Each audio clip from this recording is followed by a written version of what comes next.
अगर अभी तक आपने द वॉइस को सब्सक्राइब नहीं किया है तो प्लीज़ अभी सब्सक्राइब करें। हेलो फ्रेंड्स, मैं Firoz Memon, the voice channel में आप सभी का स्वागत है। हमने देखा भिवंडी में कल से एक मुद्दा बहुत ज़्यादा गरमाया हुआ है। कल भिवंडी की महासभा थी, भिवंडी महानगर पालिका की महासभा थी, जिसके अंदर एक विषय लेने वाले थे। एक एजेंडा था कि जो ईदगाह में कत्ल खाना है, ईदगाह में जो स्लॉटर हाउस है, तो उसका अत्याधुनिकीकरण होने वाला था, उसको और पैसे लगा के जो है उसका रिकंस्ट्रक्ट होने वाला था। तो यहाँ पे हमारे जो आमदार है उन्होंने भी एक लेटर देके इसको इसे रद्द करने का क्या बोलते प्रस्ताव दिया था। तो यहाँ पे हमारे साथ में कॉर्पोरेटर आरिफ खान है, तो हम उनसे बात करेंगे कि आखिर क्या माजरा है और क्यों ये माहौल जो है ये बिगड़ा हुआ है शहर के अंदर। तो आरिफ भाई, आपका बहुत बहुत स्वागत है हमारे चैनल में। तो थोड़ा सा पहले आप बताइए कि ये सारा मुद्दा क्या है, स्लॉटर हाउस का क्या होने वाला था और क्या हुआ है। इसमें मामला ये है कि ये कल सभा में विषय आया था 10 तारीख को कि स्लॉटर हाउस को बीओटी में देना है, मतलब प्राइवेट देना है।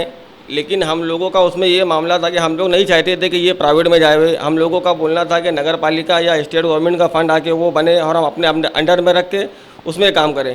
वो एक ठीक अलग मुद्दा है। लेकिन जब हमको ये मालूम पड़ा कि ये मुद्दा कल आया है और कुछ लोगों का विरोध था, जैसे कि तुमको पता है कि अभी सभा फिलहाल ऑनलाइन चल रही है और ऑनलाइन में हम लोगों को बाहर बैठना पड़ता है और अपनी मर्जी से हम कुछ बोल नहीं सकते वहाँ पे, जब तक पीठासीन अधिकारी वहाँ के हम हाथ उठाएंगे और हमको इजाज़त नहीं देगा, और हम कितना भी हाथ उठाते हैं हमको बोलने नहीं दिया जाता है। तो जब ये मुद्दा कल आया तो हम लोगों ने क्या किया कि महापौर से बात करके हमने हमारी पार्टी की और जितनी भी पार्टी के गण नेता है उन सबको हम लोगों ने अंदर भेजा कि आप लोग वहाँ जाके बैठो, नहीं तो ये लोग ये मुद्दे को लेके रद्द कर देंगे।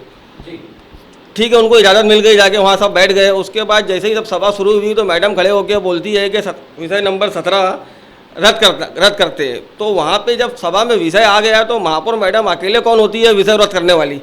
ठीक है, एजेंडा आएगा, चर्चा होगी, उसमें रद्द करना है, पास करना है, तहकूक करना है, वो बाद में देखेंगे। उन्होंने तो पहले वीडियो जारी कर दिया था कि ये रद्द हो गया करके, सभा में भी उन्होंने पहले कहा कि रद्द करना। लेकिन जब विषय आने के बाद महापौर मैडम अकेले फैसला लेने वाली कोई होती नहीं है, तो चर्चा होने के बाद ही उसके ऊपर चर्चा होगी और जो करना होगा। तो जब मैडम ने ऐसा कहा तो हमारी पार्टी के जो गण नेता है हलीम अंसारी, उन्होंने उसका विरोध किया अंदर।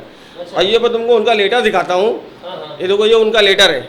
आज मैंने मालूमात निकाली है, तो उन्होंने विरोध किया। तो पीठासीन अधिकारी ने कहा है कि ये जो विषय है ये रद्द ना करते हुए तहकूब किया जा रहा है, मतलब इसको आगे पोस्टपोन किया जा रहा है। तो ये हमारे लिए एक बहुत अच्छी चीज़ है कि इसको पोस्टपोन किया गया है। अब हम आगे इसमें बैठ के चर्चा करेंगे कि आगे हमको क्या करना है, बीओडी में देना है कि शासन से फंड लाना है। तो लेकिन इसे रद्द नहीं किया गया, ये कंफर्म है और इसका लेटर मैं तुमको दे रहा हूँ अभी। मतलब ये एक खास बात, एक गुड न्यूज़ है कि ये चीज़ें जो ये रद्द नहीं हुआ है इसको पोस्टपोन कर दिया गया। लेकिन मेरे को एक बात बताइए आरिफ भाई कि इसको आखिर रद्द करने का जो ये विरोध आया था, ये विरोध क्यों आया? ये कुछ जो संगठन है, जो कुछ लोग हैं मामूली से, अभी इससे पहले भी जब जावेद अलवी महापौर थे 2018 में हमने ये विषय लाया था महासभा में और हम चाहते थे कि इसको शासन से फंड आवे हमारे पास, तो हमने सभा में विषय लाया। लेकिन कुछ बजरंग दल के लोग नगर पालिका के बाहर आके खड़े हो जाते हैं और नारा मारने लगते हैं और बोलते हैं कि पूरे शहर का माहौल ख़राब हो गया है, जबकि ऐसा कुछ रहता नहीं है। इस विषय के बारे में किसी को पता भी नहीं रहता है, लेकिन ये खाली माहौल ख़राब करने की बात है। और इनको अगर लगता है कि बफेलो काटने से, क्योंकि वो तो स्लॉटर हाउस बनेगा, वहाँ पे तो बैल पे पाबंदी है, तुमको अच्छी तरीके से पता है, पूरे स्टेट पे पाबंदी है। तो जब इनकी बीजेपी की सरकार थी और इन्होंने बैल पे पाबंदी लगाए थे और बफेलो पे पाबंदी नहीं लगाए थे, उनको पता था कि इसमें कोई धार्मिक भावना इनकी ठेस नहीं पहुँचती है। अगर धार्मिक भावना को उनको ठेस पहुँचता तो हम भी उसका ख्याल रखते। लेकिन इनकी सरकार ने भी इस पर बैन नहीं लगाया। तो ये लोग क्या साबित करना चाहते हैं आगे खड़े होके, या लोगों को उकसा के या शहर का माहौल खराब करके? इनका क्या धार्मिक मामला है? ये बड़े जो नेता हैं इनके, जो बहुत ज़्यादा बोल रहे हैं, कैंसिल करने की बात कर रहे हैं, तो ये बतावे कि इनसे धार्मिक भावना क्या ठेस पहुंच रही है इनको। और अगर ठेस पहुंच रही है तो 5 साल तुम्हारी बीजेपी की सरकार थी स्टेट में, तुमने क्यों रद्द नहीं करवा दिया इसको? ये एक लीगल तरीके का प्रोसीजर है, लीगल तरीके से हो रहा है। और मैं महापौर मैडम से भी बोलना चाहता हूँ कि महापौर मैडम साहब, आप एक शहर की प्राथमिक नागरिक हो, पूरे शहर का आपको लेके चलना है।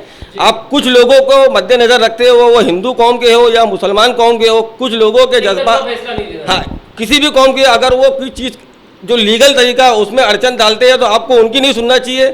आपको कानूनी तरीके से जो राइट दिया गया है उस हिसाब से काम करना चाहिए। हाँ साहब, ठीक है, और जो लीगल है, मैडम को इलीगल कोई काम नहीं करना है। लेकिन अगर कुछ लोग विरोध कर रहे हैं तो तुम उसको रद्द कर दोगे, ये कौन सी बात हुई?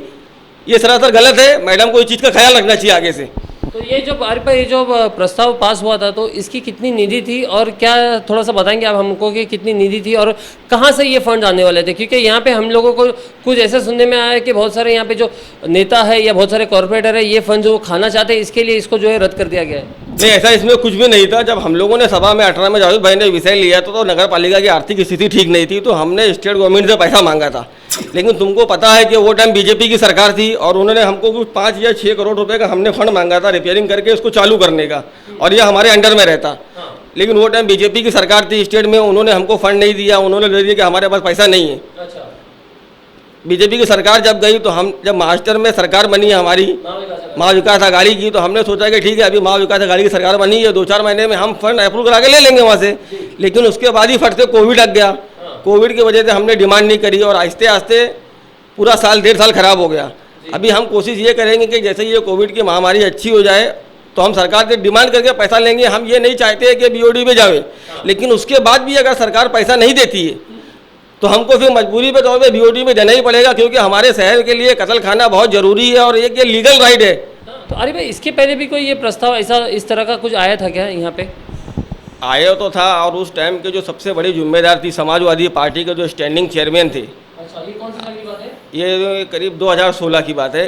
जो समाजवादी के पार्टी के स्टैंडिंग चेयरमैन थे उन्होंने इस विषय को रद्द करा दिया था। ये एक बहुत बड़ी कंपनी थी जो इम्पोर्ट एक्सपोर्ट भी करती और लोकल स्तर पर भी देखती थी। अगर वो टाइम वो स्टैंडिंग चेयरमैन जो समाजवादी के थे वो पास कर दिए होते तो आज ये हमको इतना तकलीफ नहीं झेलना पड़ता। मतलब उस टाइम भी बन चुका होता? ये उसी टाइम बन चुका था। एक बहुत बड़ी कंपनी थी, वो ले रही थी, वो इम्पोर्ट एक्सपोर्ट भी करती, लोकल भी देखती, और वो बहुत बड़ा प्रोजेक्ट था और बहुत अच्छा प्रोजेक्ट था। जो टाइम वो रद्द हुआ था और हमारे ही लोगों ने उसको रद्द कराया था, समाजवादी के स्टैंडिंग चेयरमैन ने रद्द कराया था उसको, तो ये उन्होंने बहुत गलत काम किया था। उनको मंजूरी दे देना चाहिए था। वो टाइम कोई विवाद भी नहीं था और आज ये इतना मामला ख़राब नहीं होता। 2016 में कौन थे स्टैंडिंग चेयरमैन के, बताएंगे, नाम बताएंगे? 2000 में स्टैंडिंग चेयरमैन समाजवादी पार्टी के आरिफ, अब्बा का क्या नाम है, नाम आरिफ करके थे।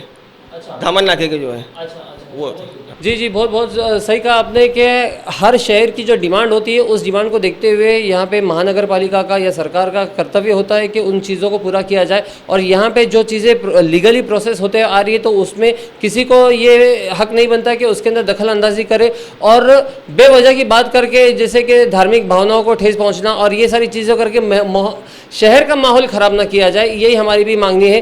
तो आरिफ भाई, बहुत बहुत शुक्रिया आपका जो इन बातों पे आपने चीज़ों को वाजे किया और चीज़ों को बहुत सही तरीके से हमारे सामने रखा। दोस्तों, ऐसे हमारे साथ बने रहिए। मैं Firoz Memon, the voice news से। Thank you.